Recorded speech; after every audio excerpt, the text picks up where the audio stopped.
The live TV, सच सबसे आगे। नमस्कार, मैं हूं रंजीत झा और आप देख रहे हैं द लाइव टीवी। कर्नाटक में भारतीय जनता पार्टी को जोरदार झटका लगा है। इस राज्य में भी जल्द ही विधानसभा चुनाव होने वाले हैं, लेकिन इससे ठीक पहले biggest setback Bharatiya Janata party के लिए है। यूं समझ लीजिए कि कर्नाटक भाजपा में भगदड़ मची है। एक बड़े दिग्गज नेता जो पूर्व मंत्री भी रहे हैं, उन्होंने बीजेपी को झटका दिया है, कांग्रेस के साथ हो लिए हैं। उनके साथ साथ कई और बीजेपी के नेताओं ने भारतीय जनता पार्टी को झटका देते हुए कांग्रेस का दामन थामा है। हम आपको पूरी खबर बता रहे हैं। काफी दिग्गज नेता हैं, कलबुर्गी से जुड़ा मामला है, वहां के स्थानीय नेता हैं। बंजारा समुदाय में जबरदस्त पकड़ है और बहुत ही ताकतवर समुदाय है, वहां पर किंग मेकर की भूमिका में होता है। और इस समुदाय के इस दिग्गज नेता ने भारतीय जनता पार्टी की नींदें उड़ा दी हैं। सबसे पहले आप अपने स्क्रीन पर यह ट्वीट देखिए, गुरुराज अंजन की है। कर्नाटका ब्रेकिंग खबर है। Kalaburagi biggest setback for the BJP in Kalaburagi. Powerful leader of the Banjara community, a powerful community in Kalaburagi. Former minister Revu Nayaka Belamagi quits the BJP. Revu Nayaka Belamagi with Chincholi BJP leader Baburao Patil joined the Congress. यह बड़ी खबर है क्योंकि पूर्व मंत्री हैं और इनका नाम है रेबू नायका बेलमागी। इन्होंने साथ ही साथ में चिंचोली भाजपा लीडर, दोनों ने सैकड़ों कार्यकर्ताओं के साथ में भारतीय जनता पार्टी को झटका देकर कांग्रेस का दामन थामा है। यह बहुत बड़ा सेटबैक बताया जा रहा है क्योंकि कलबुर्गी में अभी तो भारतीय जनता पार्टी के सांसद हैं, लेकिन आने वाले समय में विधानसभा चुनाव होंगे 2023 में, मई से पहले पहले। उस वक्त के लिए यह बिगेस्ट सेटबैक के रूप में देखा जा रहा है। उन्होंने जब कांग्रेस का दामन थामा, क्या कुछ कहा वो जरा अपने स्क्रीन पर देखिए। गुरुराज अंजान ने इन्हीं के बारे में अगला ट्वीट किया है कि the powerful leader of Banjara community BJP leader said the Congress party has supported me like a straw to a drowning man. This will never be forgotten.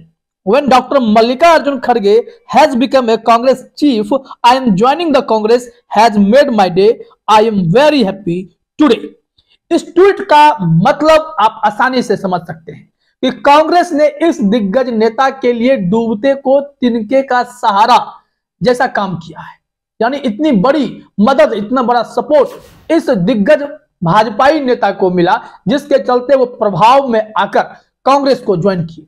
उन्हें इस बात की सबसे अधिक खुशी है कि कांग्रेस में मल्लिकार्जुन खड़गे अब राष्ट्रीय अध्यक्ष बन चुके हैं और उनका भी लोकसभा क्षेत्र जो है कलबुर्गी ही हुआ करता था। हालांकि 2019 में खड़गे वहां चुनाव हार गए, लेकिन अब जो स्थिति है वो बदलती हुई दिखाई पड़ रही है। जो बीजेपी के दिग्गज नेता, पूर्व मंत्री, जिन्होंने कांग्रेस का दामन अभी थामा, उन्होंने बताया कि उन्हें बहुत खुशी है कि मल्लिकार्जुन खड़गे अब कांग्रेस के अध्यक्ष हैं और इसी के चलते वह अब कांग्रेस के प्रति बहुत इच्छावान हुए और उन्होंने पार्टी का दामन थामा, बीजेपी को जोरदार झटका दिया। वैसे भी कांग्रेस ने वहां पर भारतीय जनता पार्टी को इस बार नाक में दम करने का प्लान बना लिया है। बीजेपी की सरकार का नाम ही वहां पर रख दिया गया है 40% कमीशन वाली सरकार, जो हर बात पर घूस लेती है। यह सरकार भ्रष्टाचार में आकंठ डूबी हुई है। जो मुंबई की सरकार कर्नाटक में है, एक एक मंत्री पर गंभीर आरोप लग रहे हैं, चाहे शिक्षा विभाग हो या फिर अलग अलग डिपार्टमेंट हो, हर तरफ सिर्फ और सिर्फ यही खबर है कि बिना घूस के कोई काम नहीं होता। हाईकोर्ट ने भी जबरदस्त फटकार लगाई कर्नाटक के इस भाजपा सरकार को। हाईकोर्ट का कहना था, यह बहुत बड़ा सच है कि आपके अधिकारी बिना घूस लिए कोई काम नहीं करते हैं। नेता पर घूस लेने के आरोप है। यहां पर एक कॉन्ट्रैक्टर की हत्या भी हुई थी, ठेकेदार की, उसमें भी यह बात सामने आई कि 40% कमीशन लिए बिना ये लोग कोई काम नहीं करते हैं। जिसके बाद यह एक ठप्पा ही लग गया। लोग पोस्टर चस्पा करने लगे कि पेटीएम नहीं, पे सीएम वाली सरकार, 40% कमीशन वाली सरकार। ये भारतीय जनता पार्टी को वहां पर तमगा मिला है।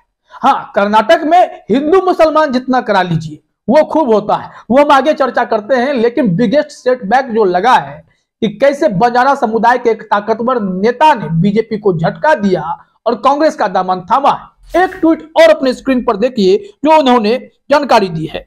रेबू नायका बेलामगी के बारे में ये क्या है, कितना बड़ा कद है इनका बंजारा समुदाय के बीच, आप इस ट्वीट में समझ जाएंगे। Kalaburagi, Revu Nayaka Belamagi has been elected 4 times in a row from Kamalpur constituency before the present Kalburgi rural. Rebu holds his own command in the entire Banjara society and is known as Simple Man. Advantage Congress in Kalburgi Rural Assembly constituency. इस नेता के भाजपा को छोड़ने के बाद BJP को कितना बड़ा झटका लगेगा और कांग्रेस को कितना बड़ा फायदा होगा, इस ट्वीट से ही समझ लीजिए। ये 4 बार वहां पर चुने गए कमालपुर कंस्टिट्यूएंसी से और प्रेजेंट में कलबुर्गी रूरल से। इनके बारे में यह कहा जा रहा है कि बंजारा समुदाय में इनकी पूरी पकड़ है, पूरा कमांड रखे हुए हैं और वहां के एक साधारण आदमी के तौर पर जाने जाते हैं। हवाई नेता नहीं है, जमीन पर काम करने वाले नेता है। इनकी पहचान ऐसी ही बनी हुई है, इसलिए कांग्रेस को इसका सीधा फायदा मिलने जा रहा है और भारतीय जनता पार्टी की नींदें तो उड़ ही गई हैं, क्योंकि इनके अलावा जो बाबूराव पाटिल भी यहां ज्वाइन किए हैं कांग्रेस को, वो भी एक बड़ा झटका के रूप में देखा जा रहा है। तो बड़े बड़े नेता भारतीय जनता पार्टी के हाव भाव को समझ रहे हैं, क्योंकि जैसे ही समय शुरू होगा इन लोगों की प्लानिंग होगी, फिर टिकट काटने का दौर शुरू होगा, क्योंकि इन्हें पता है कि कर्नाटक में सिर्फ और सिर्फ भ्रष्टाचार का खेल चला है, हिंदू मुसलमान किया गया है। ऐसे में ये सभी जो हैं अब सही रास्ता तलाश रहे हैं, क्योंकि बीजेपी के साथ रहना सिर्फ और सिर्फ घाटे का सौदा हो सकता है। लेकिन कोई जमीनी नेता बंजारा समुदाय से आकर कलबुर्गी का नेता अगर वो बीजेपी को झटका दे रहा है तो मतलब साफ है कि जमीन पर रहने वाले नेताओं की भी समझ आ गई है बातें कि बीजेपी के लिए राहें इस बार कर्नाटक में आसान नहीं है। अब जो भी पैतरा चला जाए। दूसरी बात, इन लोगों ने क्या किया कि कर्नाटक में मुसलमानों को नाराज किया, लड़कियों के हिजाब पहनने पर रोक लगा दी गई। जब इसका विरोध हुआ तो ये लोग हाईकोर्ट गए और हाईकोर्ट से भी सरकार के पक्ष में फैसला आया। मामला सुप्रीम कोर्ट में लंबित है, सुनवाई चल रही है, पता नहीं क्या होगा। वहां पर खूब मंदिर मस्जिद किया जा रहा है।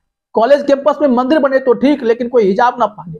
कोई गणेश चतुर्थी मनाए तो ठीक, लेकिन लड़कियां हिजाब ना पहने। हर एक मस्जिद को गिराने की धमकी दी जा रही है। बस स्टैंड अगर उन लोगों का अगर मस्जिद के शकलानुसार दिखाई पड़ता है तो उसे तोड़ने की धमकी देने वाले इनके नेता सामने आ जाते हैं। तो हिंदू मुसलमान करने वाले तो भरे पड़े हैं। भारतीय जनता पार्टी को इन्हीं सब कारणों से तगड़ा झटका लगने की उम्मीद जताई जा रही। और दूसरी बात, भ्रष्टाचार का जो मामला है इसमें यह सरकार आकंठ डूबी हुई है।